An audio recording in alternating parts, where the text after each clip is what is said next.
Bom dia, boa tarde, boa noite, que você fala com o Rafael Ramos. E hoje estou aqui com o Thiago e com meu amigo Douglas. Thiago, apresente o Douglas pra gente. Bem, pessoal, sejam bem-vindos aí ao terceiro episódio do Imparável Cast. Hoje com um convidado muito especial e com um tema também muito especial, que é organizar as finanças e investimentos. Então, convido o Douglas para se apresentar.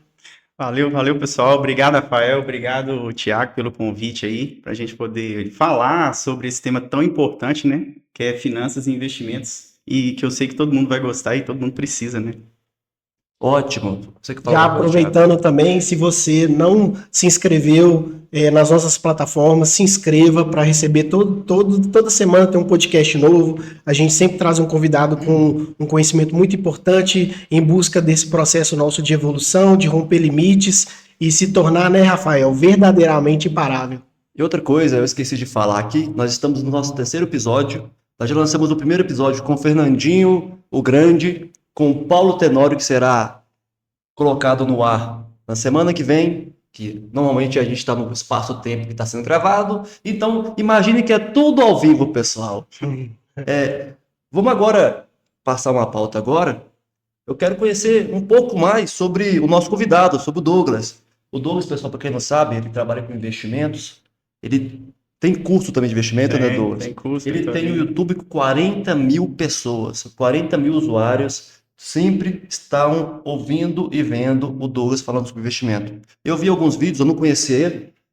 Um grande erro se conhecesse antes, é muito provável que eu não teria tomado tanto prejuízo em debentures, nessas ações aí, entendeu? Eu comprei Americanas, cara. Eu pensei, ô Douglas, eu pensei assim, Americanas caiu, pode ser que depois que da renegociação vai subir de novo. Tá nossa, mas eu não vou nem falar de coisas ruins, não. Vamos agora falar um pouco com o Douglas. Nos apresente você, Douglas. Bom, meu nome é Douglas Moreira, né? Sou investidor, palestrante, tenho meus trabalhos na internet também, tenho canal no YouTube, e através desse conteúdo eu compartilho um pouco da minha jornada, né? E um pouco do que eu sei para outras pessoas. Tenho aí ajudado, tem mais de 500 alunos, 40 mil, como você disse, no YouTube, tem 14 mil no Instagram, mais de 1 milhão, né, de visualizações no YouTube. E tenho ficado satisfeito com o resultado das pessoas que, querendo ou não, é um pouco parecido com o meu, né? Esse meio que redenção financeira, vamos dizer assim. Ótimo, ótimo. Também conhecido como jogador caro, viu, gente? Nas Nas horas horas vagas. vagas, nas horas vagas é o jogador cara. E aí, Douglas, aí até aproveitando um pouco dessa sua história, assim, que eu já te conheço há algum tempo, Sim. e eu sei que você já passou por inúmeros momentos da sua vida, e aí eu queria que você começasse assim, como que começou? Porque eu já vi um pouco dos seus vídeos, já te acompanho, e uma das primeiras coisas que você disse no seu canal foi que você começou com uma dívida de 26 mil reais. Sim. Como que começou essa jornada sua nesse mundo de investimento, assim, desde o começo? Porque eu sei que você já trabalhou em algumas corporações, instituições. Conta um pouquinho antes de você começar na jornada de finanças e agora. Sim. Bom, como boa parte das pessoas, né, eu tive uma infância financeiramente difícil. Nunca passei fome nem nada, mas era tudo muito escasso. E como eu fui crescendo, gerou dentro de mim aquela vontade de ter coisas. Então eu queria ter um tênis, uma bicicleta, coisas de criança. E como eu não tive educação financeira, nem na escola, nem na minha família, nem na faculdade, assim que eu entrei no mercado corporativo, comecei a ganhar razoavelmente bem, e eu queria comprar tudo, comprar tudo. E nessa eu acabei conhecendo, né, o cartão de crédito, que aí ampliou a minha possibilidade de comprar coisas, né? E essa busca incessante de tampar esse buraco, esse vazio mesmo, acabou me prejudicando. E foi aí que mesmo ganhando razoavelmente bem, eu acabei me endividando no cartão de crédito e cheguei a ter uma dívida de 26 mil reais, né, no cartão. E fiquei naquela, enxugando gelo, pagando o mínimo, e a fatura nunca diminuía de valor. E aquilo me deixava muito mal, ficava sem dormir, e paralelo a isso, eu queria manter aquela aparência, né? Não, tá tudo bem, comprei um carro zero e tudo, e enfim. Foi aí que eu comecei a ter certas crises de ansiedade, entendeu? Ficava sem dormir, trabalhava, né, abaixo do potencial, e aí eu falei, não, preciso mudar. E aí eu comecei a pesquisar algumas coisas de como organizar minha vida financeira. Nisso, eu descobri que não adiantava nada eu continuar pagando o mínimo do cartão. Eu resolvi parar de pagar o cartão. Ao passo que, paralelo a isso, eu comecei aquele valor que eu pagava o mínimo do cartão, eu comecei a guardar na poupança. Estudando um pouco mais, eu descobri o Tesouro Direto. E aí eu comecei a investir. E nisso, empiricamente, o que aconteceu? Eu pensei, poxa, vou guardar esse dinheiro e esperar uma proposta justa do banco para a quitação daquela dívida. E passaram-se cerca de 13, 14 meses, o banco veio com uma proposta bem interessante, de quitação por volta ali de 5, 6 mil reais. Eu pensei, poxa, eu consegui juntar o dinheiro, vou quitar e ficar livre daquilo. Nessa me deu um grande clique, porque eu já tinha aprendido a me organizar, já estava poupando mais com esse foco, porque você vê o dinheiro crescer na conta, no caso nos investimentos, te dá um estímulo muito grande. E com isso eu consegui quitar essa dívida e já tinha aprendido um pouco sobre investimentos. E aí eu comecei a me aprofundar nisso. A partir daí, nas conversas no trabalho, eu comecei a falar sobre, poxa, consegui sair da dívida e tal. Aí um coleguinha do lado já começou, pô, cara, eu também tô assim, me ajuda. Involuntariamente eu comecei a dar algumas dicas. E dessa forma eu comecei a ensinar outras pessoas sobre. Nisso eu ajudei uma amiga de trabalho a juntar dinheiro para casamento. Depois eu comecei a cobrar isso, enfim. Foi virando um negócio. Foi virando um negócio, entendeu? Depois disso, eu já tinha conhecimento sobre fundos imobiliários e tesouro direto. Nessa época, eu fui demitido da empresa que eu trabalhava e esse sonho de empreender sempre esteve dentro de mim. Só que tinha aquele medo, né? Aí meu irmão me viu como acerto da empresa, pô, vamos comprar um caminhão aqui. Compramos um caminhão prancha e fomos trabalhar junto. Nessa, eu tive aquele conhecimento de empreendimento, negócio. E isso me ajudou muito, porque eu aprendi a administrar um negócio, entradas e saídas, coisas que, apesar de eu ser administrador de empresas, eu não tinha feito, né, na prática mesmo. Você percebe que na prática ele é muito diferente. Muito diferente, teoria, né? muito diferente. Eu encontrei muitas dificuldades nesse processo de administração de empresa, muitos conflitos de interesse entre eu e meu irmão. Eu queria dar uma segurada, porque já é mais o meu estilo, ele queria fazer outras coisas. Mais arrojado. Mais arrojado, mais louco, né? Vamos dizer assim. Aí, outras pessoas, eu continuei, né, tendo esse pequeno nome no mercado, as pessoas continuavam ainda a me chamar, eu não, estou mexendo com o caminhão agora e tudo. Mas aí, por algumas divergências, né, de pensamento com meu irmão, eu resolvi abandonar o negócio. Ele tocou, tem o negócio até hoje, graças a Deus. E aí eu tomei coragem e fui para o mercado mesmo, definitivamente. Aí eu comecei a falar, olha, estou aqui, viu, precisar. E aí, para expandir, né, captar mais pessoas, eu abri a conta no Instagram e criei o YouTube. E aí comecei a gravar vídeos e tudo, com muita vergonha, porque eu sou muito tímido, né? Não parece, mas eu sou muito tímido, entendeu? E aí foi aquela evolução toda, aprender a criar um canal, fazer as coisas que são necessárias, criação de roteiro, pesquisa de temas. E nisso, várias pessoas começaram a me conhecer. E com os conteúdos, atingi clientes nos Estados Unidos, na Suíça. Tem mais de 500 alunos online atualmente, e crescendo, né?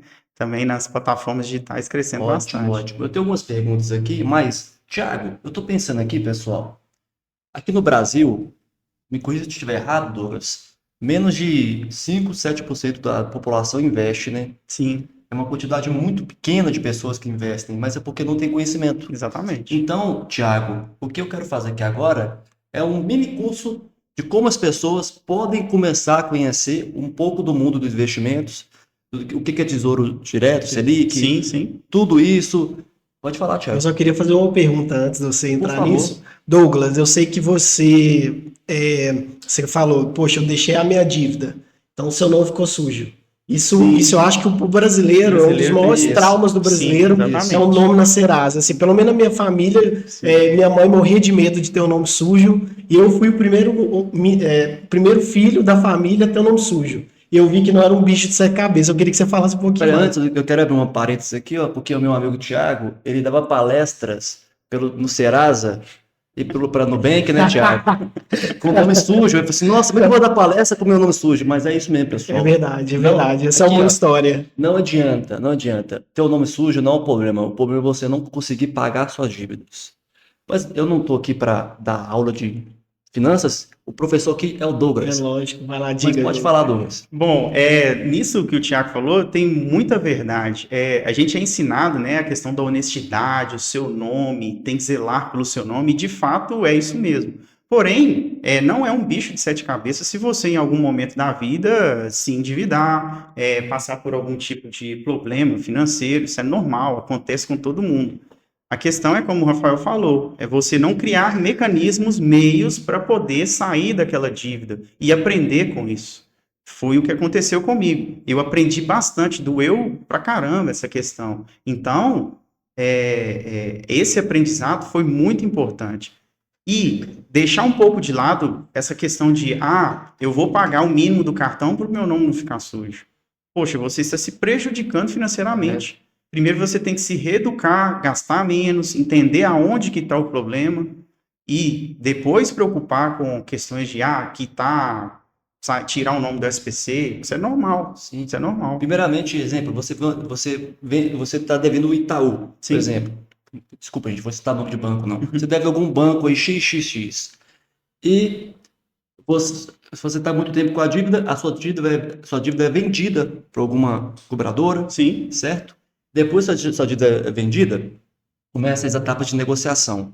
Nossa, a pessoa está devendo 20 mil. Aí a pessoa acha que, não, vou esperar os 5 anos aqui e vai diminuir, eu vou pagar aqui, mas não vai limpar. Vai limpar. Mas a sua dívida vai limpar também no Bacen, que é no Banco Sim. Central. Só que, pessoal, não adianta você achar que você pode ir naquele próprio banco que você pegou o dinheiro e deviu e tentar pegar um outro empréstimo ou um crédito. A probabilidade de ele liberar para você um crédito é muito pequena, né, Douglas? Pequeno. Porque ele tem o seu histórico no banco, ele só não está mais no Bacen, entendeu? Então você pode tentar em outras instituições, correto, Douglas? Sim, sim, é exatamente isso. Dentro do meu processo de dívida, isso aconteceu. Inicialmente o banco ficou me ligando, depois eles venderam essa dívida e foi nessa venda que eu recebi uma boa proposta. Correto. Então, antes de vencer os 5 anos, a minha intenção era pagar.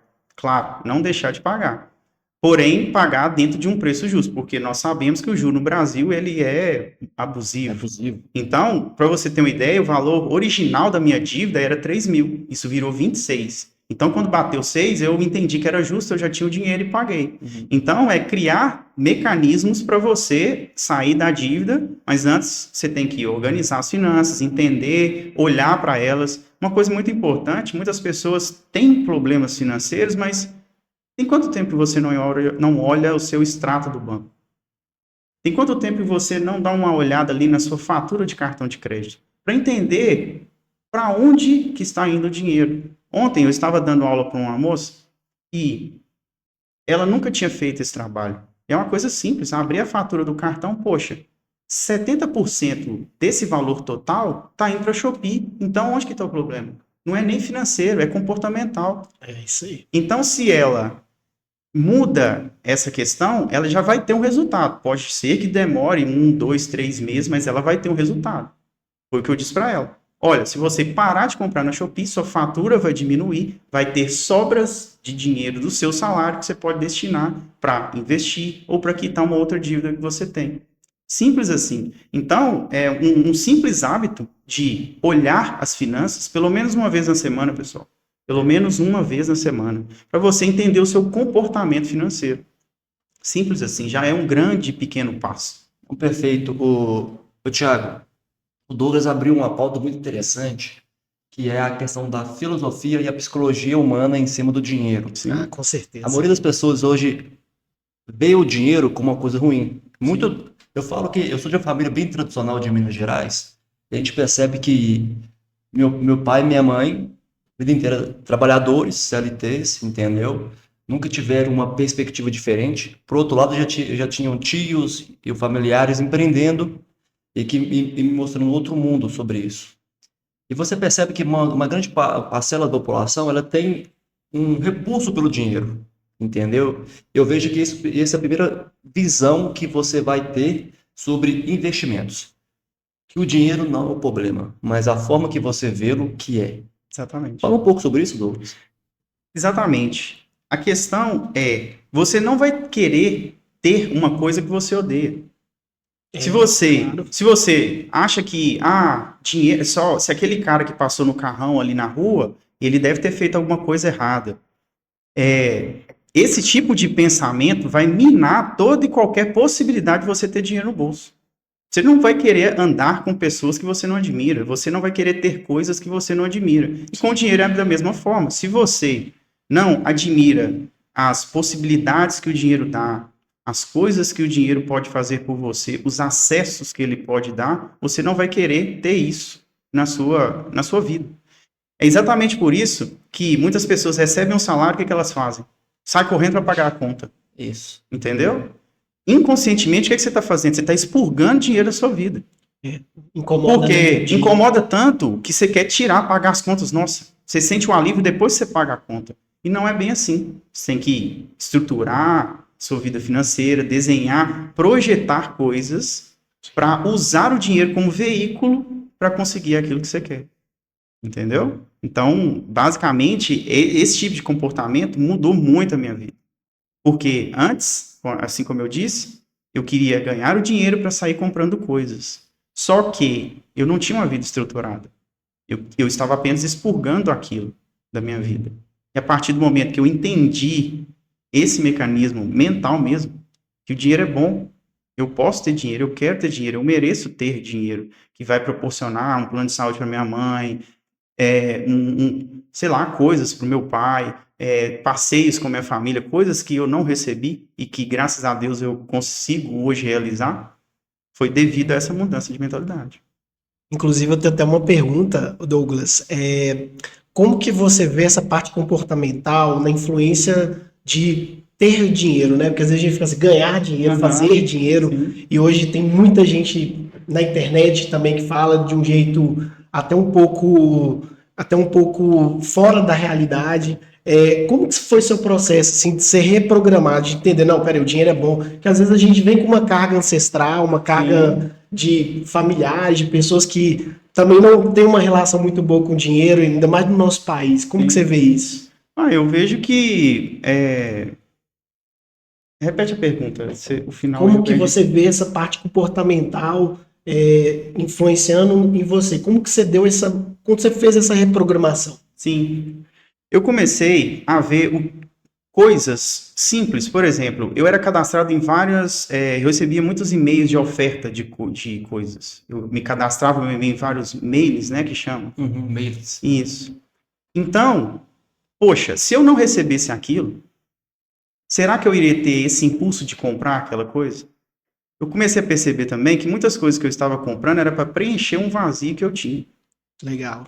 Muito Entendeu? autoconhecimento. Preencher alguma coisa. E aí eu comecei a perceber que, poxa, eu comprei isso aqui porque o Douglas criança queria ter isso, mas o Douglas virou homem, ele não precisa disso, não é o momento, não está no time. E aí, percebendo esse vazio, eu comecei a cortar esses e-mails, entendeu? Com isso, eu passei a comprar menos e começou a sobrar um pouquinho do meu salário, entendeu? Ótimo. Outra análise, o que estava dentro da minha fatura do cartão? Só coisas que, eu tinha perdido o interesse, eu não gostava mais, coisas que eu não usei. Então,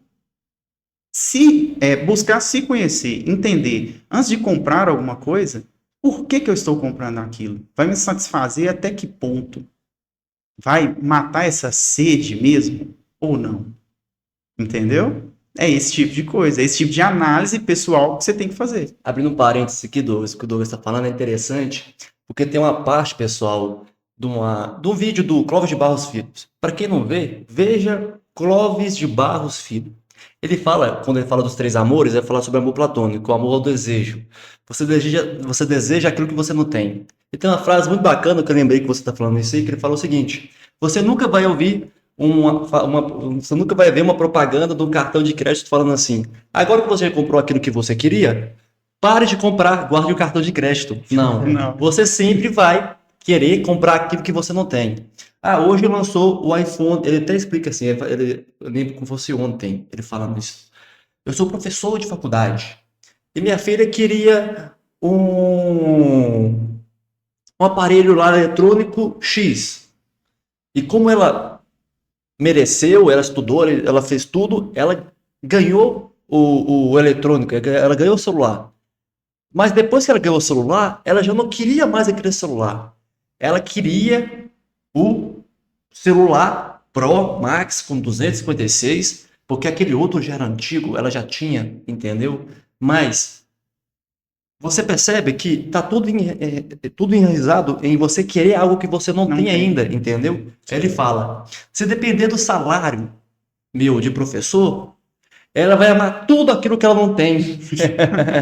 E a verdade é essa, o Douglas, que você está falando, eu acho muito interessante, que é a questão comportamental, emocional, está muito ligado ao emocional da Sim. pessoa, de tipo, opa, a grama do vizinho é mais verde, Sim. entendeu? Eu quero que a minha grama também seja mais verde. Sim. E entenda o seguinte, isso também vem muito hoje das redes sociais, né, Thiago? Você pode Muito, complementar muito. também, que a gente percebe que o ser humano, ele compra aquilo que ele não tem.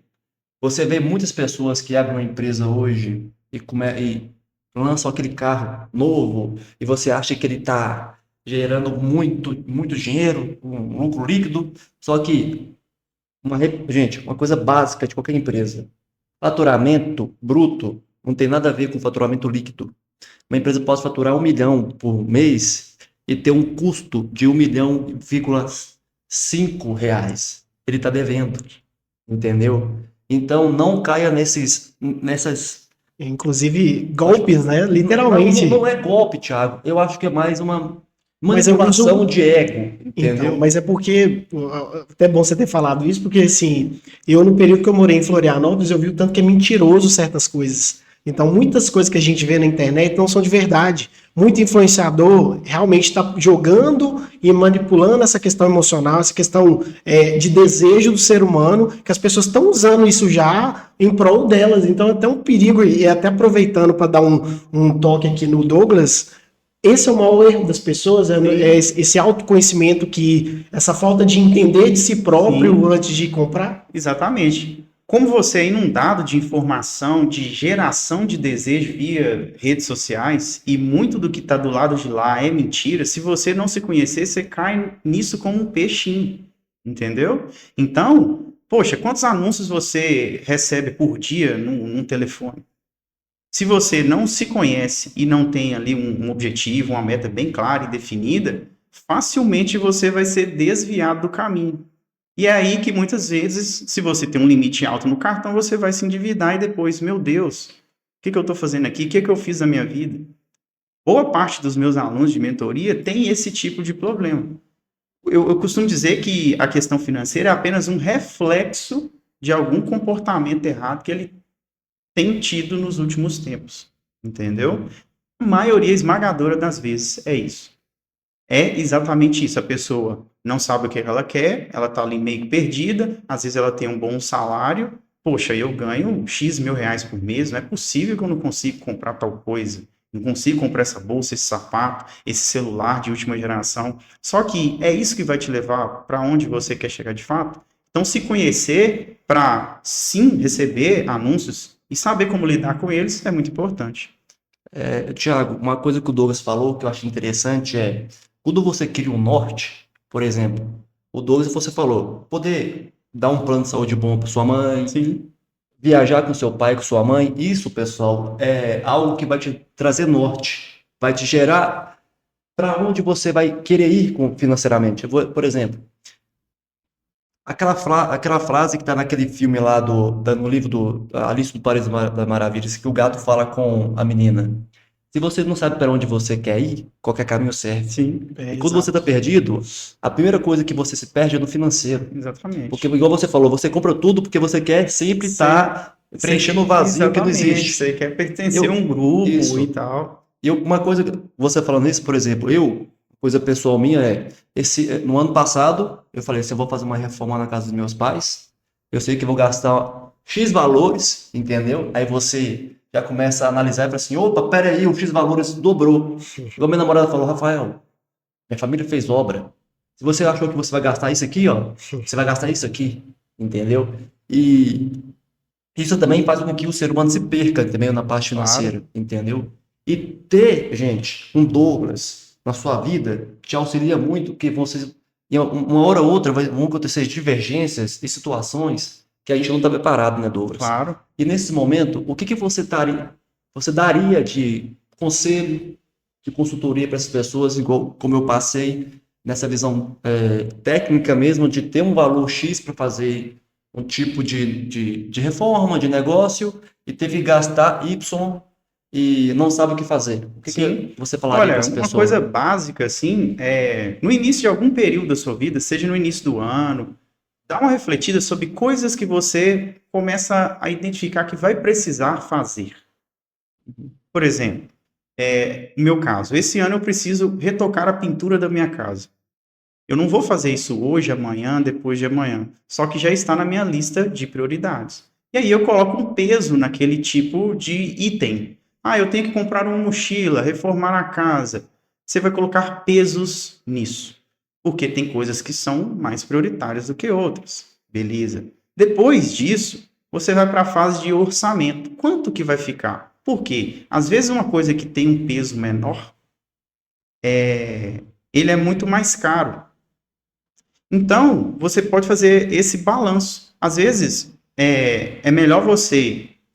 Aliás, às vezes o que tem o peso menor, ele é mais caro, mas ele é mais fácil de fazer. Beleza. Aí, feito isso, você fez o orçamento, você já tem um valor na mão. E aí, qual que é a minha possibilidade de juntar para aquele valor, para aquela necessidade? E aí você vai buscar investimentos para te auxiliar nisso. Se você é uma pessoa que não consegue juntar dinheiro, você pode optar por um investimento que vai travar o seu dinheiro ali pelo espaço de tempo que você pretende realizar aquela reforma, entendeu?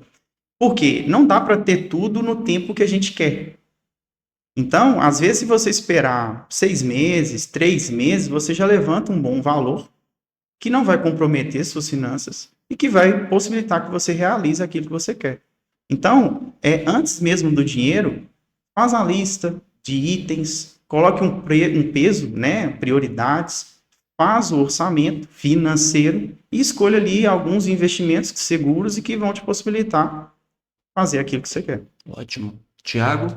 Não, na verdade, eu queria até aproveitar, assim, o que vem primeiro. Por exemplo, uma pessoa que está pensando em investir. A primeira coisa que ela precisa olhar é a finança. Sim. E logo depois, assim, se ela tiver dívida, o foco tem que ser a dívida. Sim, nenhum investimento vai te pagar os juros maiores do que o juro da dívida. Repete essa frase para mim, por favor. Nenhum investimento financeiro vai te pagar um juro maior do que os juros da dívida. Então, se você tem dívidas hoje, o seu foco total deve ser eliminar essas dívidas. E aqui eu não estou dizendo que você não pode ter dívidas. Sim, você pode, porém, dentro de um limite. Isso não pode comprometer 30%, 40% do seu salário. Senão você não vai conseguir ter flexibilidade financeira para fazer as outras coisas. Então, inicialmente, o que eu faria? Eu dividiria a minha vida em 3 partes: despesas básicas, investimentos e dívidas. Essas 3 partes, eu colocaria um peso em cada uma delas. Dentro da parte de despesas básicas, eu colocaria ali de 60% a 70%, ou seja, de tudo que eu ganho, de 60% a 70% vai para essa parte de despesas básicas. A parte de investimentos, de 10% a 20%, e a parte de dívidas, de 20% até 25% ali. Se a sua vida financeira está desequilibrada hoje, é porque vai estar 50% em dívidas, ou vai estar 80% em despesas básicas, vai estar acontecendo algo desse tipo, beleza? A partir daí, você identifica claramente onde você deve atuar primeiro. Se, como eu disse, tem 50% das suas receitas que estão indo para dívidas, você tem que reduzir esse percentual. E aí, o que você tem que fazer? Aí são atitudes práticas mesmo. Eu tenho que parar de comprar no cartão. Eu tenho que quitar tal dívida. Entendeu? É isso que você tem que fazer. Equalizou isso, aí sim você vai para investimentos. Eu vou dizer uma questão minha pessoal. Eu posso ter um cartão de 20, 500, 600 mil. Exemplo, é metafórico, gente. Não tem esse dinheiro, não. Não tem esse dinheiro, pessoal. Eu vou fodido. Tô brincando, não é assim também, não. Mas, por exemplo, se eu tenho um cartão de 20 mil reais, Sim, eu não utilizo ele se eu não tiver pelo menos 40 mil guardado para que eu saiba que eu possa pagar essa dívida. sim, Eu digo para você porque quando eu comecei a minha empresa, quando eu tinha lá, eu lembro que meu pai, eu tinha completado 18 anos, exatamente 18 anos, eu comecei a empreender, eu tinha feito uns 5 cartões de crédito. E para quem tem 18 anos, o seu crédito é 500, 600 reais. No máximo que eu consegui na época foi um de 2 mil reais. Nessa época eu namorava. Então eu tinha que ter grana para namorar e ter grana para poder ir trabalhando e fazendo as coisas. Eu só sei que tudo do meu cartão era para fazer produto gráfico para as pessoas me pagarem, para eu poder pagar o produto gráfico e depois receber das pessoas. O que acontecia muitas vezes era, meu pai pegava meu cartão de crédito, pagava os produtos gráficos, aí entregava para o cliente, aí vinha aquela notícia ótima que todo empreendedor gosta de ouvir. Nossa, passa aqui semana que vem que eu vou te pagar. Eu nunca recebia. Aí um rapaz de 18 anos, com a dívida no cartão que era um cartão de 1.000 reais, 5.000 reais de juros, entendeu? E, o Itaú, pelo amor de Deus, olha para mim de novo com delicadeza. Hoje eu tenho um controle financeiro melhor. E você percebe que, Douglas, não adianta, cara. Igual você falou, os juros da dívida nunca vai ser o mesmo que o investimento se paga. Aí, indo nesse assunto, uma outra coisa também que eu queria passar muito de informação importante para as pessoas é: não existe investimento que vai te pagar 15, 20% ao mês, entendeu? Isso não é Não golpe. existe. Mágico, entendeu? Não Eu existe. conheço pessoas que perderam apartamentos, casas, entendeu? Em ideias mirabolantes que os primeiros, é pirâmide, né? Os primeiros que estão lá ganham, mas depois alguém tem que pagar a Isso, dívida. o raciocínio é simples. Os investimentos, eles têm níveis, né, de risco. Então, por exemplo, se você deixar o dinheiro na poupança, ela vai te pagar pouco porque o risco é menor. Menor. Se você for empreender, você tem o direito de ganhar muito porque o risco é muito maior. Uhum. E, por exemplo, investir no mercado financeiro tem um risco muito menor do que empreender. Então, 15, 20% ao mês é negócio, gente, é business. É lanchonete, é padaria, é prestação de serviço. Você tem que empreender para ganhar 20% ao mês e trabalhar direitinho. Agora, no mercado financeiro, isso reduz muito, porque você vai colocar o seu dinheiro ali, o dinheiro vai trabalhar por você. Outras instituições vão pegar aquele dinheiro e vão fazer um empreendimento para poder ter um lucro maior e te devolver aquele juro. Entendeu? É assim que funciona. E tem um outro raciocínio muito simples para você não cair em golpes. Pega essa aqui, muito importante. Pensa comigo.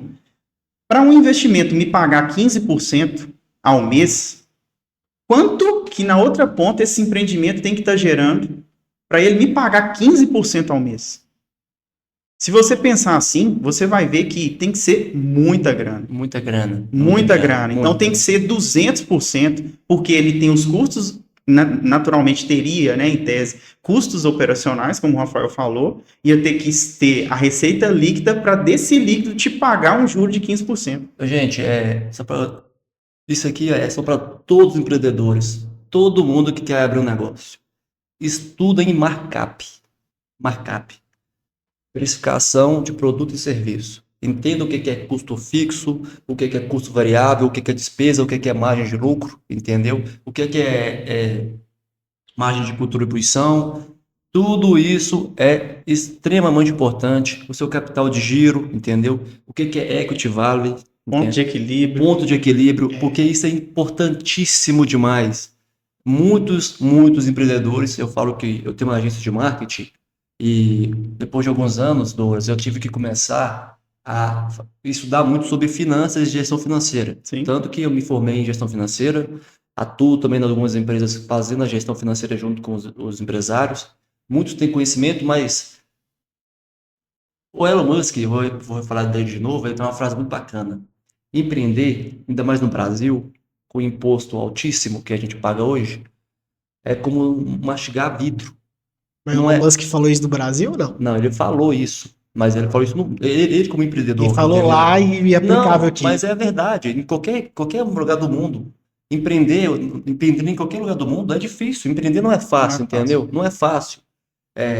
Se você acha que o seu trabalho de CLT é difícil e que você acha que o seu patrão ganha muito dinheiro e ele tem isso, aquilo, isso se ele não for não ganhar de herança, né? Começa a empreender. Para de ficar reclamando, falando que isso é aquilo, e começa a empreender. Eles vão sentir na pele o que é ir pagar 20, 30% de imposto todo mês e não ter um retorno. Aí você vai no hospital, você vê o hospital ruim, você vai, educação ridícula, você pega uma estrada aí cheia de buraco, entendeu?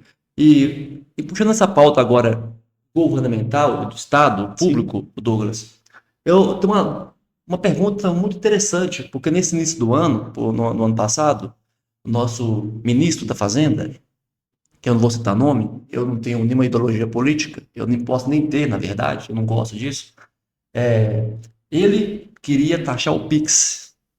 Eu acho que eles ainda querem, só que eles perceberam o rebuliço que deu isso aí, o problema que deu. E eu, pessoalmente, comecei a tirar o dinheiro do banco e deixar o dinheiro vivo, cara, por medo de... Eu não queria pagar mais ninguém dinheiro em cartão ou Pix, porque, pô, cara, 5 mil reais para o empreendedor, entendeu? 15 mil para o empreendedor não é nada. O que você pode falar para a gente sobre isso, cara? Sobre essa questão da taxação do Pix, o que isso mudaria no Brasil, na sua opinião, se isso continuasse do jeito que estava? Cara, eu acredito que eu tenho um pensamento, né? Eu falo isso com os meus alunos. Nós seres humanos somos igual água. Tem essa caneca aqui, tá cheia de água. E se tivesse um furo, iria escoar água por esse furo, certo? Se algo como uma taxação do Pix eventualmente acontecesse, nós, seres humanos, nós brasileiros iríamos arrumar uma outra forma de transacionar por fora desse sistema, né? Vamos dizer assim. Na Argentina mesmo, a questão lá tinha um limite para comprar dólares. O argentino, ele criou mecanismos, se você já teve a oportunidade de ir lá, e toda esquina tinha alguém vendendo dólar, na casa de câmbio era X valor, eles compravam no mercado negro, vamos dizer assim, Sim. entendeu? Então, se isso fosse criado, eu acredito que o brasileiro iria criar um outro artifício para sair dessa taxação, entendeu? Ser humano super adaptável. Com certeza. Eu Com ainda certeza. acho, Douglas, que aqui no Brasil existe dois mundos, dois mercados. O mercado do brasileiro Sim, e o mercado do Estado. sim, Eu falo que nós temos que trabalhar em dobro. Nós temos que trabalhar para pagar o Estado e nós temos que trabalhar para sobreviver. sobreviver. E puxando essa pauta, Douglas, eu queria voltar agora para a parte de investimentos mesmo. Sim, Vamos falar agora de Tesouro Direto, sim, Selic, sim, básico do básico. sim, O que é uma poupança, do que é um CDB, Sim. entendeu? O que é uma renda variável, o que é Sim. uma renda invariável, sim, o que são fundos, o que é um fundo imobiliário, um fundo de agro, Bolsa de entendeu? valores, Bolsa de valores, ação. Sim. Ibovespa. Vamos gerar um funil, então até um caminho, um percurso, sim, que uma pessoa que não sabe nada de investimentos, ela pode começar a investir. sim. Primeiro você precisa entender o que são os investimentos, né? E bem prático aqui para qualquer pessoa entender. Existem basicamente dois tipos de investimento: investimentos de renda fixa e investimentos de renda variável. Renda fixa, pessoal, é aquele tipo de investimento que você tem uma noção de quanto vai receber no final. Nesse tipo de investimento, você está emprestando o seu dinheiro para o banco ou para o governo. Você vai escolher ali qual programa que você vai querer e você tem essa previsibilidade aí de quanto vai receber no final. Por exemplo, a poupança. A poupança é um ativo de renda fixa. Por quê? Você coloca o dinheiro ali e você sabe quanto que vai render, porque já tem uma taxa ali pré-determinada. O Tesouro Direto é um programa do governo que dá acesso a títulos públicos. Você está emprestando dinheiro para o governo e ele também tem uma taxa pré-determinada ali. Dito isso, ele também é um ativo de renda fixa. Beleza? Indo para o outro lado, nós temos os ativos de renda variável. Aqui, você não tem a noção de quanto vai receber no final. Pode ser muito, pode ser pouco, pode subir, pode descer, justamente por isso tem o nome de renda variável. Nessa classe é que entra as ações, os fundos imobiliários, fundos multimercado, investimentos em ativos em dólar, ETFs em dólar, criptoativos também entra nessa classe de renda variável. Então, temos essas duas classes aí. Para saber qual é melhor para você, vai depender do seu perfil de investimento e dos seus objetivos. Não tem essa de, eu vou copiar a carteira do influenciador A ou B. Influenciador A está investindo em tal ativo, vou copiar. Fazendo isso, você vai se dar mal. Por quê? Você não está respeitando a regra básica, que é o que você quer para a sua vida. Faz sentido ter aquilo como investimento hoje? Ou eu tenho o conhecimento necessário para aplicar dinheiro naquilo? Então, indo já para a questão de estrutural, né? É legal ter esse entendimento do que eu quero e faz sentido ter aquilo. Um exemplo clássico, vou pegar a sua reforma. A reforma do Rafael, ela tem uma previsão, eu preciso reformar a casa até tal data. Então, você já tem um tempo limite ali. Esse dinheiro pode estar exposto a algum tipo de risco, pode chegar, vamos supor que o Rafael tenha determinado 2 anos para fazer essa reforma. O Rafael pode chegar daqui 2 anos e não ter aquele dinheiro necessário para a reforma? Não, ele não pode, ele precisa honrar aquela reforma. Então, neste caso, ativos de renda variável estão fora de cogitação. Porque daqui 2 anos, ele pode ter investido em ações e a ação está num período de baixa. Sim. Mesmo com um potencial muito maior de retorno, você não pode garantir que aquele retorno vai acontecer. Apesar de que ele pode sim acontecer, mas também pode acontecer o contrário. Neste caso, então, pessoal, é ideal que a pessoa tenha ativos de renda fixa para honrar isso. Um outro exemplo, daqui 5 anos eu quero viajar para a Disney com meus filhos. Eu tenho que ter aquela grana ali. Então, neste caso, eu tenho uma data definida, eu não posso não ter aquele dinheiro, eu não posso expor esse dinheiro a um risco elevado. Então, o que eu vou fazer? Optar por ativos de renda fixa. Agora, vamos supor que o Rafael quer investir para o longo prazo e ele quer simplesmente ter um dinheiro para se aposentar, um dinheiro caindo na conta dele. E esse intervalo é de 10, 15 anos. Então, ele sim pode expor parte do capital dele a um risco maior, porque a possibilidade de lucro e juros é maior, beleza? E ele tem um intervalo grande. Nesse intervalo grande, mesmo que a ação caia por um determinado período, ela pode se recuperar, principalmente se ele fez uma boa análise daquela ação antes de comprar. Então, se ele fez uma boa análise, ele tem um intervalo de tempo interessante, a empresa entrega bons dividendos, entrega resultado, ele sim pode colocar parte do capital dele em ativos de renda variável, porque no longo prazo a tendência é que esses ativos entreguem resultados. Sim, vamos falar agora do básico. Quando a gente fala de renda fixa, nós falamos de CDB, CDI. Sim. Nós sabemos que o CDB é o certificado de depósito bancário. Isso. O CDI é um certificado de depósito intercambiário. Sim. Nós sabemos também que o CDB, você vai ter o CDB de 100%, 101%, 102%, o CDI também. Nós sabemos que o CDI ele é negociado somente entre os bancos, correto? Sim.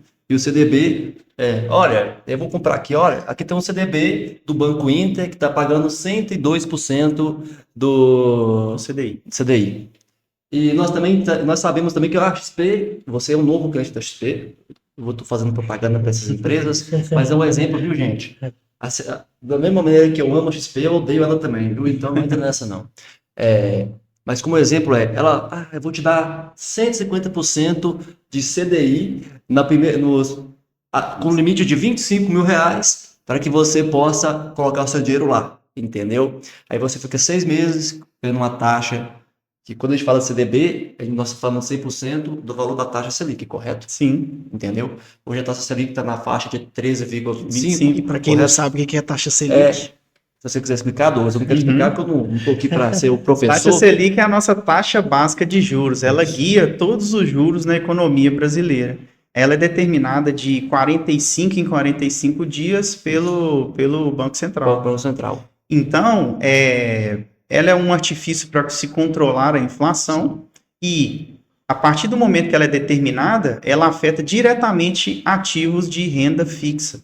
Então, a poupança sofre um impacto, CDBs, onde você empresta o dinheiro para o banco também, sofre impacto, o próprio título do Tesouro, se você empresta o dinheiro para o governo, ele passa a render mais quando essa taxa Selic sobe. E quando ela cai, ela passa a render menos. Explicando aqui de uma maneira mais lúdica, né, Douglas? quando a gente fala que quanto maior for a taxa Selic para o investidor que está numa renda fixa, é melhor, porque imagina que os juros, pessoal, o valor que você colocou de investimento é os juros do ano que você vai receber de recompensa. Por exemplo, imagina que você colocou R$1.000, certo? E os juros é 13,25. Quanto é que a pessoa vai ter de rentabilidade durante o ano? Entendeu? Vai colocar por mês 1,6%, 1, alguma coisa por cento, entendeu? Essa vai ser a sua rentabilidade no seu investimento com muita segurança, que a maioria desses investimentos elas são seguradas pelo FGV, correto? Sim. No caso dos ativos de renda fixa, Sim. que são privados, né, que são aqueles que você empresta o dinheiro para o banco ou para algum tipo de instituição financeira, a grande maioria tem a proteção do FGC, que é o Fundo Garantidor de Crédito. Então, mesmo que a instituição venha quebrar, você recebe o seu dinheiro de volta. Correto. Até R$250 mil. Isso. Beleza? Agora, os títulos públicos, eles não têm a garantia do FGC, mas tem a garantia do Tesouro Nacional. Tesouro Nacional. Que aí o governo garante a devolução do seu dinheiro, de toda forma, incluindo os juros. Ótimo. Então, pessoal, só pode falar, Thiago. Não, eu só ia fazer uma pergunta, já aproveitando esse tema. Na sua visão, qual que é a influência, eu vou olhando para lá, né? Qual que é a influência do Estado sobre essas questões de juros? Porque recentemente houve uma questão do Tesouro Direto que o pessoal, não sei se parou de investir ou se não teve procura em função do aumento da taxa de juros. Como que você vê isso, assim, a influência do Estado? A questão é muito política aí, né? Se o Estado, ele demonstra uma gestão não tão eficiente, o mercado como um todo passa a não ter confiança naquele país, naquele Estado. Quando não existe confiança, exige-se um prêmio maior pelo risco. Então, por exemplo, o Brasil, se o Brasil gasta demais, gera uma imagem de país não tão assim interessado na questão fiscal. Então, eu posso até emprestar o dinheiro para aquele país, só que eu quero um prêmio maior. Então, é por isso que os títulos ficaram encalhados, porque mesmo oferecendo uma taxa de 13,25, devido ao fato da falta de confiança naquele país, os investidores, eu não quero 13,25, eu quero 15. Só que aí o Estado não aumentou essa taxa de juros para 15, então o título fica lá encalhado, a 13,25 eu não compro. E olha que interessante, esse final do ano para esse início de 2025 foi tão perigoso, que você vê o Banco Central vendendo dólar para tentar diminuir o dólar, mesmo assim não estava diminuindo o dólar.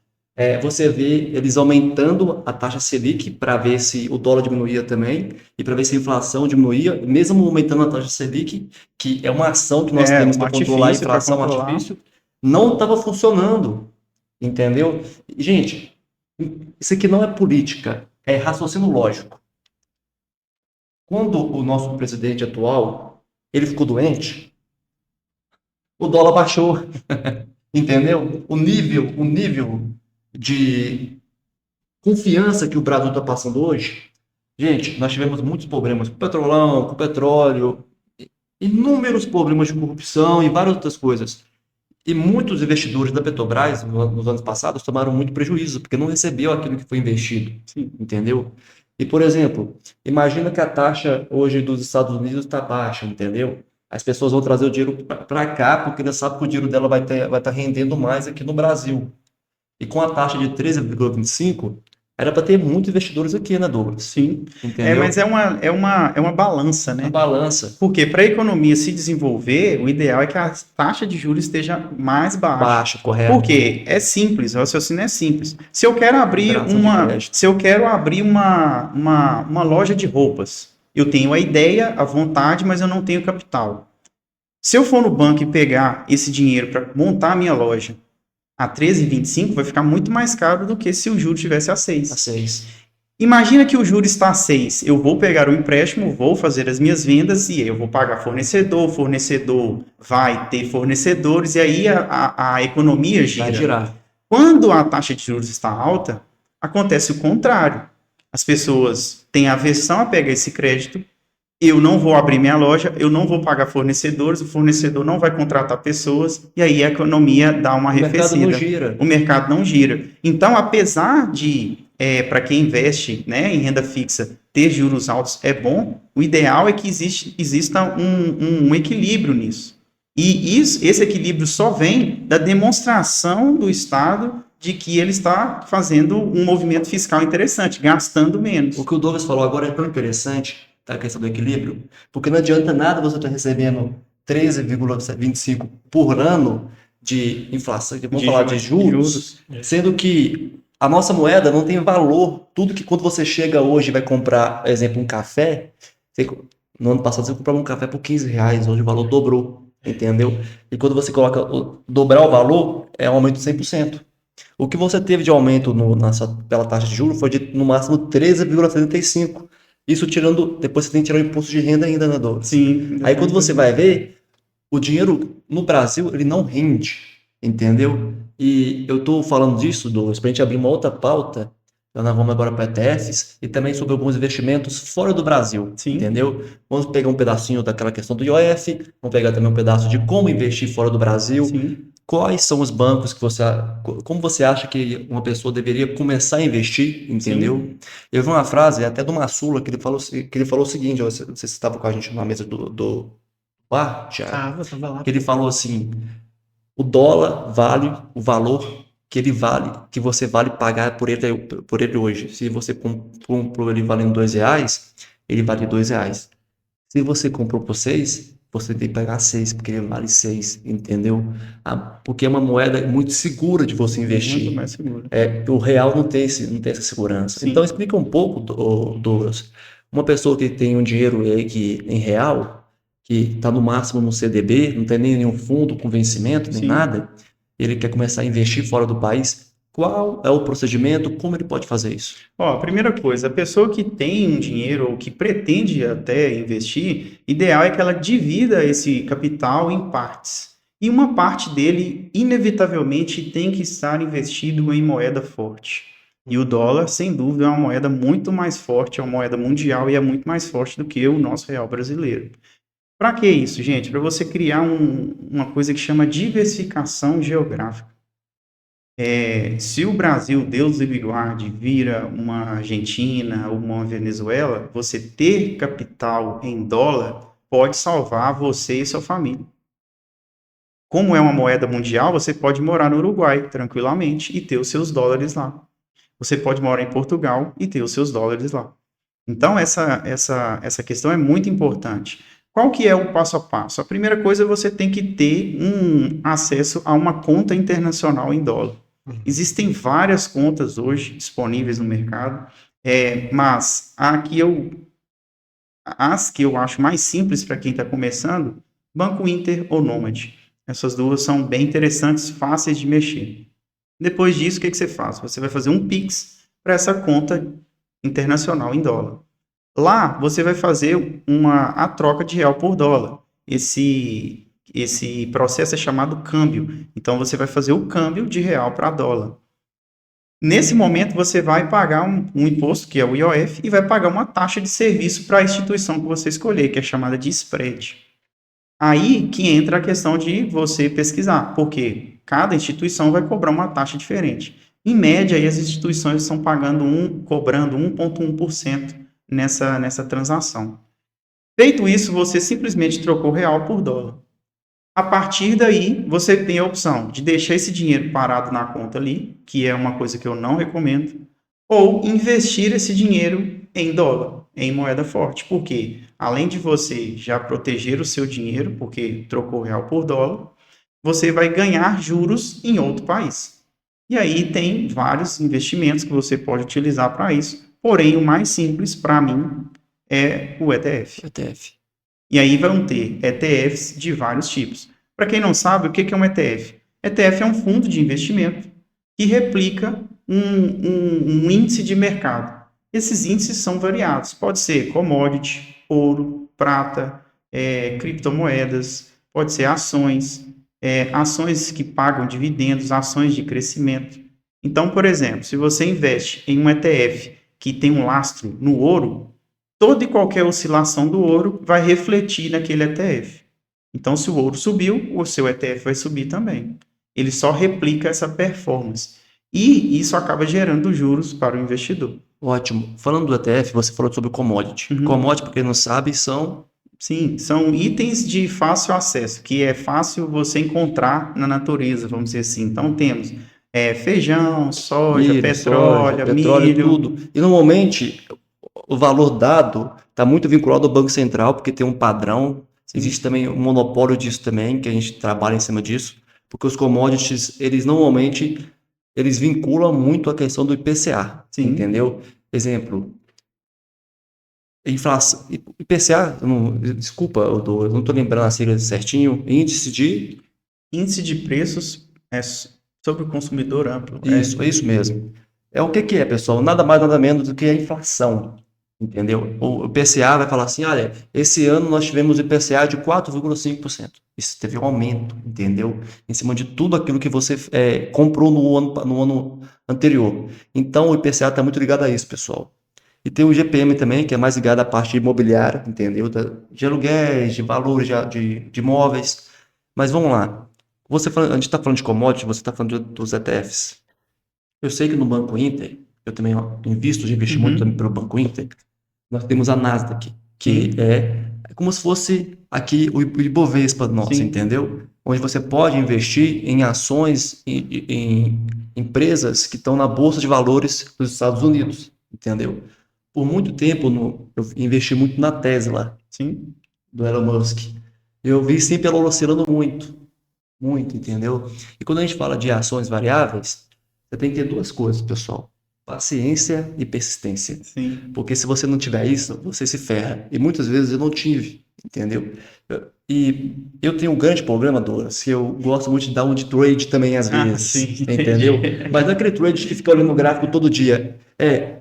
Eu pegava investia pela Tesla, eu pegava a ação hoje, vamos colocar isso em real, não em dólar mesmo, que uma ação da Tesla estava sendo por $122, certo? Eu comprava. Ela sempre oscilava, ela comprava o quê? Tipo, umas 15 ações desse valor. Aí ela ia para $130. Eu pegava e vendia. Eu esperava ela baixar de novo, entendeu? Isso é o que os traders fazem normalmente. Mas normalmente vocês veem com aqueles gráficos gigantescos, entendeu? Eu nunca vi nenhum trade rico, eu fico brincando, mas é porque eu sempre gostei muito dessa performance. Mas, por exemplo, O seu jogo do tigrinho, né, Rafael? Isso, não, mas eu nunca joguei isso, graças a Deus. Ô, gente, outra coisa. Isso você tá liberto. Olha, gente, esse risco é melhor, né? É a mesma coisa do Thiago cair nos golpes aqui da internet, gente. Você pode ter certeza que eles nunca vão perder. Eles nunca vão te dar. Gente, entenda o negócio. Cassino, joguinho do tigrinho, entendeu? A casa sempre vence. A casa sempre vence, não tem o que correr. Então, ô Douglas, eu queria falar também sobre essa parte dos ETFs, agora voltando agora também para a parte no Brasil, os fundos aqui no Brasil também, quais ações que hoje dão dividendo, o que é o dividendo, entendeu? Para quem não sabe, deixando bem robuscado aqui, pessoal, tem empresas igual a Petrobras que em determinado período do ano, ela libera o dividendo, que ela soma os lucros da empresa e divide entre os acionistas, entendeu? Mas eu vou deixar o Douglas explicar isso, porque ele vai explicar com muito mais objetividade e bem melhor do que eu. Então, Douglas... Bom, dividendo nada mais é do que uma parte do lucro que a empresa obtém e divide para os seus acionistas. Basicamente é isso. Então, a empresa tem ali a sua operação, ela vai vender os produtos, serviços dela, vai pagar todas as despesas, aquilo vai gerar uma receita líquida. Dessa receita líquida, ela vai apurar os impostos e tudo. A partir disso, vai sobrar um caixa ali.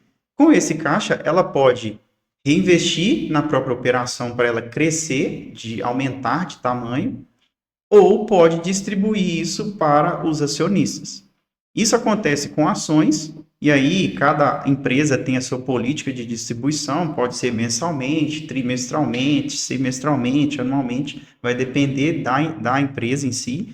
E temos também a questão dos fundos imobiliários, que os fundos imobiliários, eles compram imóveis Esses imóveis são alugados, esses aluguéis geram dinheiro para o fundo, e esse dinheiro é distribuído para os cotistas, né, no caso dos fundos imobiliários, que pagam todos os meses.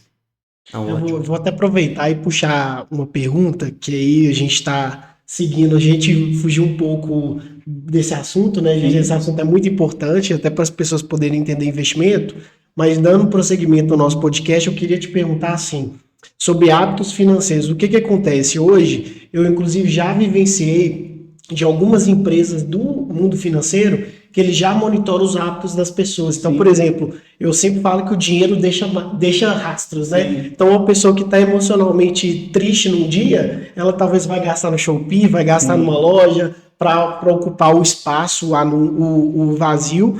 E aí, eu queria que você falasse assim, quais seriam os hábitos financeiros assim positivos que as pessoas poderiam abraçar? Por exemplo, usar um aplicativo de controle financeiro, receber o dinheiro, faz o investimento, enfim. Sim. Pequenos hábitos, e eles são bem simples. Simples mesmo. A primeira coisa, assim que você quiser ter uma vida financeira legal, é você criar uma estratégia de gestão financeira. Entender as suas finanças. Assim como eu disse no início, separar a sua vida financeira em 3 partes, saber o seu comportamento, o seu padrão financeiro. Isso seria primordial. Isso vai determinar muitas ações que você vai tomar dentro do mês. Decisões de compra ou não compra, decisões de investimento ou não investimento. Um segundo ponto muito importante é investir. Assim, já que você determinou um valor, né, que vai ser investido, 5%, 10% de quando você ganha, já colocar isso na conta da corretora antes de pagar qualquer conta. Isso mudou a minha vida de fato. Hoje, eu não tenho um salário fixo, eu tenho entradas variadas de dinheiro. E aí o que acontece? Se entrar R$1 na minha conta hoje, das minhas empresas, naturalmente 20% já vai para a conta de investimento. E eu meio que vou me virar com o restante.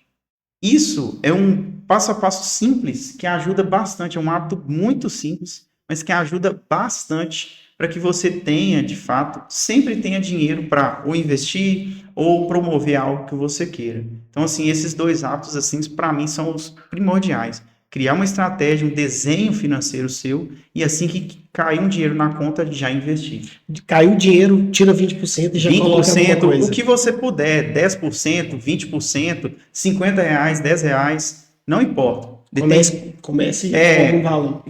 Comece com algum valor. Por quê? Vai criar o hábito. No início você não vai ter lucro. E a ideia é que nem precise ter mesmo. Mas a ideia é você criar um novo hábito.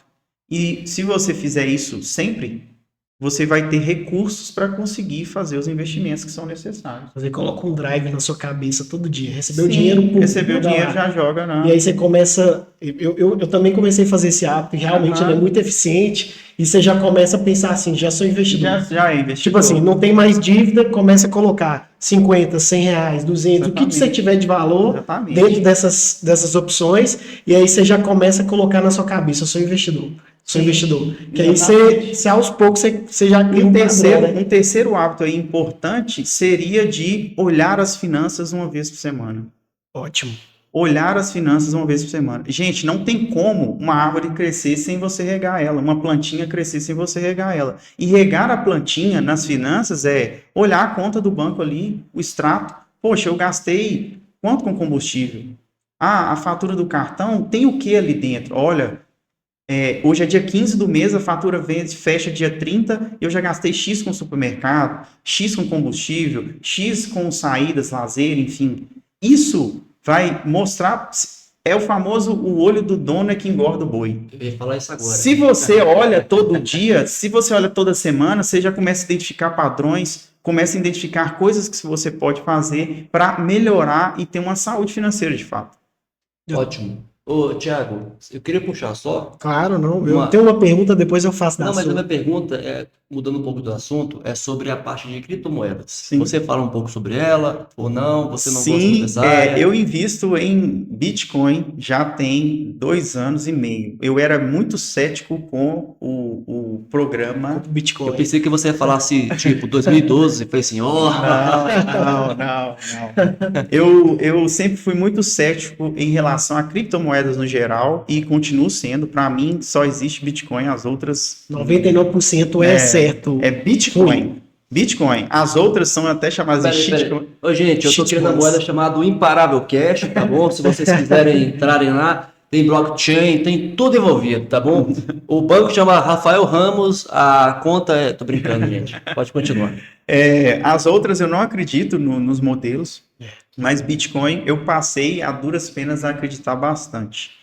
Não sou um entusiasta, mas sim tenho uma parte do meu patrimônio porque eu quero participar da brincadeira, entendeu? E de fato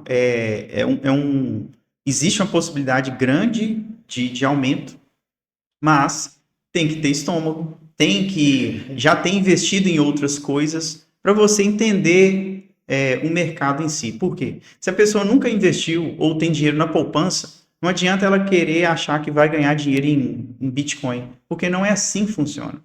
Não tem nada a ver uma coisa com a outra. Você vai galgando os passos devagarzinho. Poxa, eu tenho poupança, agora eu vou para o Tesouro ou CDB. Depois, opa, já entendi, está rendendo um pouco mais. Põe o pezinho na água em fundo imobiliário, porque você vai ter o aumento, né, do capital e vai pingar um dinheiro todo mês na sua conta. Ah, já entendi que sobe e desce, que pinga todo mês. O que eu vou fazer agora? Aí, depois disso, eu posso ir para investimentos em dólar, que eu vou estar diversificando geograficamente. Depois disso, criptoativos, especificamente Bitcoin. Sim, e uma outra coisa também que o Douglas está falando agora chama, nós estamos falando sobre diversificação. Nunca coloque todos os ovos no quê? Na mesma Na cesta. mesma cesta. Por quê, pessoal? Porque, como o Douglas falou, mercado é oscilação, o mercado é cíclico. Então, você sempre tem que estar, exemplo, nesse momento, hoje no Brasil, você investir no parte do Selic, né, dos juros do Estado, Sim. é viável, entendeu?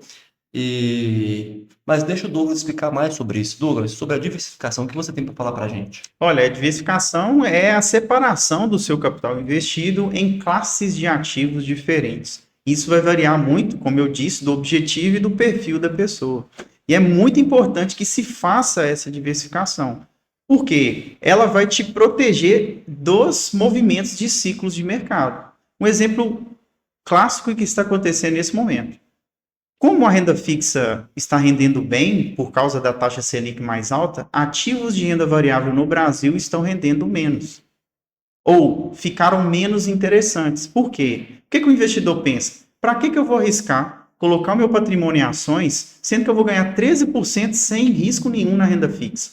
O pensamento que o investidor tem é esse. Em virtude disso, existe uma migração de pessoas dos ativos de renda variável para ativos de renda fixa.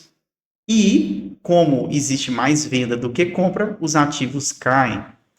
A diversificação é importante porque, se você tem ações, fundos imobiliários, renda fixa e investimentos em dólar, em períodos de queda como o que está acontecendo agora na renda variável, os outros vão dar um suporte e manter a média da sua carteira.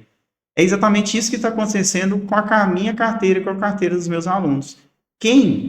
Igual eu invisto em ações, fundos imobiliários, renda fixa, dólar e Bitcoin.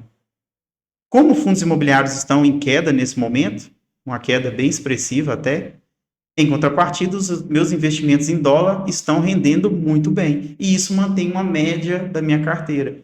E é em virtude dessa diversificação que eu estou tranquilo, porque eu escolhi bons ativos, eles estão caindo por causa de uma conjuntura, um ciclo de mercado. E aí, eu não vou ficar desesperado para vender os meus fundos porque eles caíram de valor. Eu tenho a minha estratégia, eu vou, na medida do possível, comprar mais porque está mais barato. Porque eles não perderam valor intrínseco.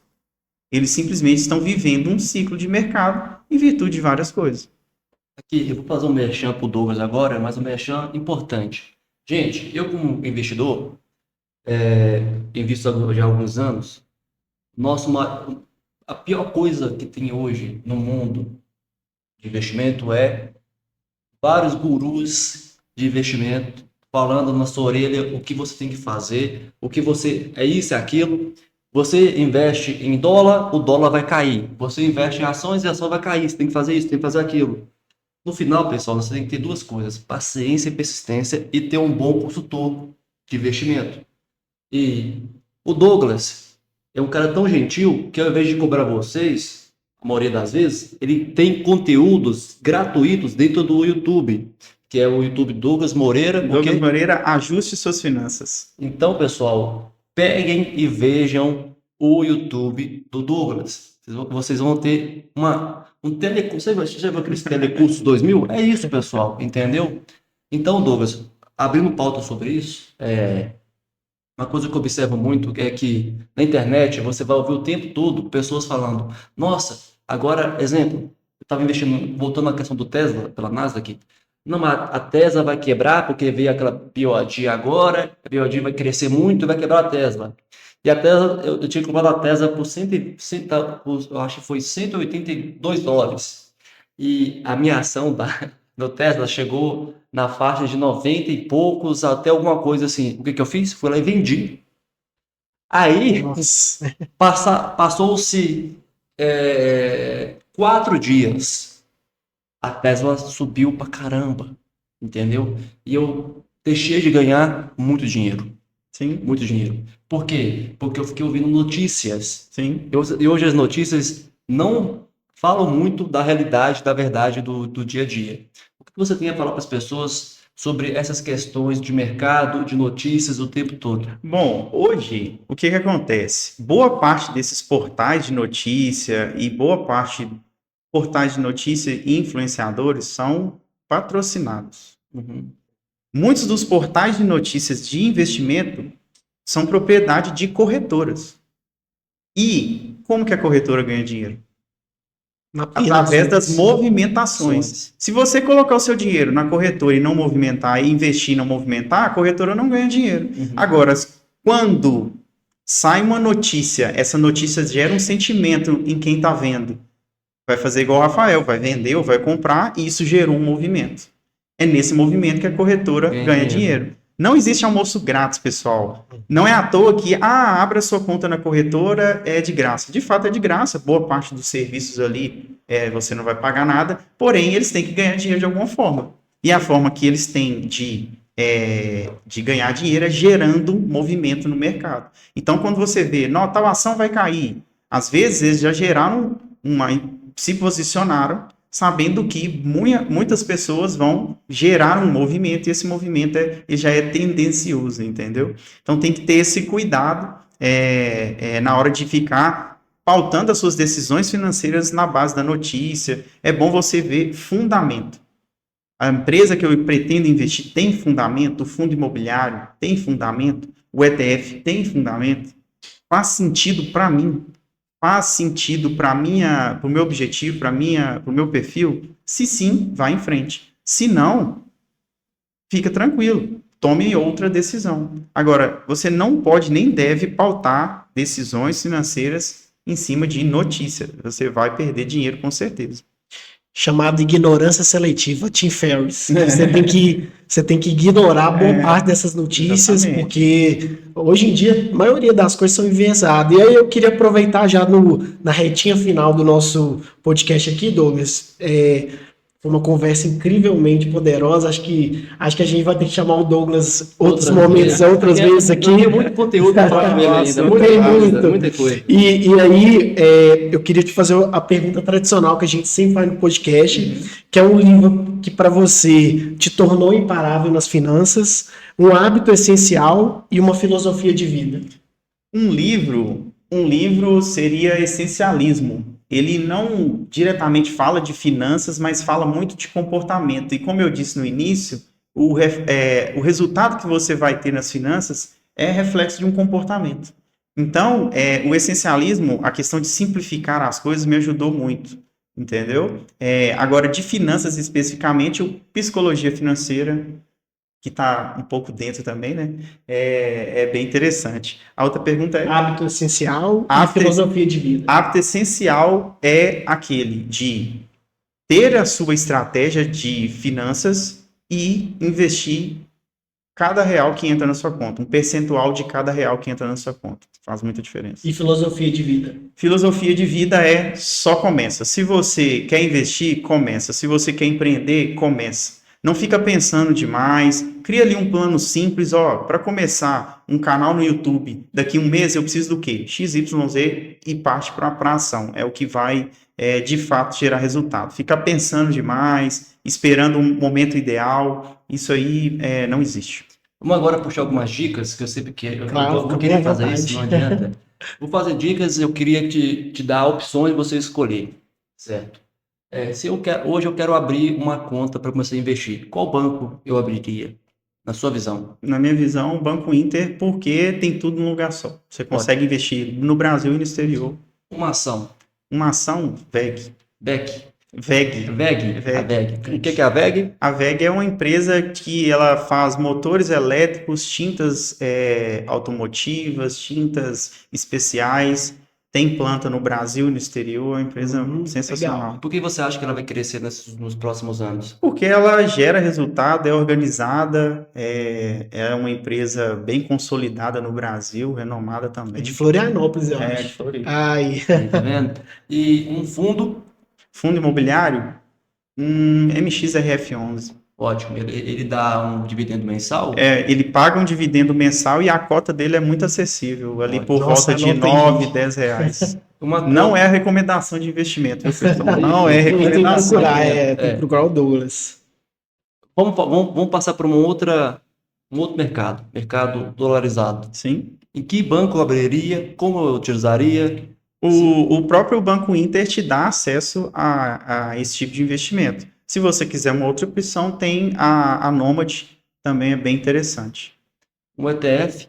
Um ETF, o QQQ. PQQ? O QQQ é um ETF que investe apenas em empresas de tecnologia. A bolsa Nasdaq é uma bolsa dos Estados Unidos que negocia mais empresas do ramo de tecnologia. Como é um ramo que tende a crescer muito, apesar de já ter grandes empresas nesse mercado, eu acredito que é um bom Algum ETF. fundo de agro? Algum fundo de... Fundo de agro, aí tem uma questão. Os fundos de agro, apesar de ser um business bem legal, o agro, no Brasil é um mercado ainda ligeiramente novo. Isso começou depois da pandemia. Uhum.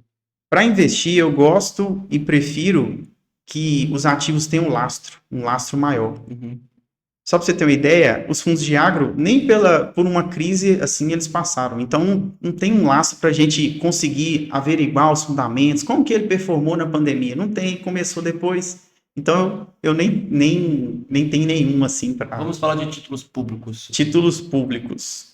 Títulos públicos, o Tesouro Selic é o mais simples, né? mais fácil, prático. Você consegue resgatar a qualquer momento. É barato também. Ótimo. Alguma outra pergunta?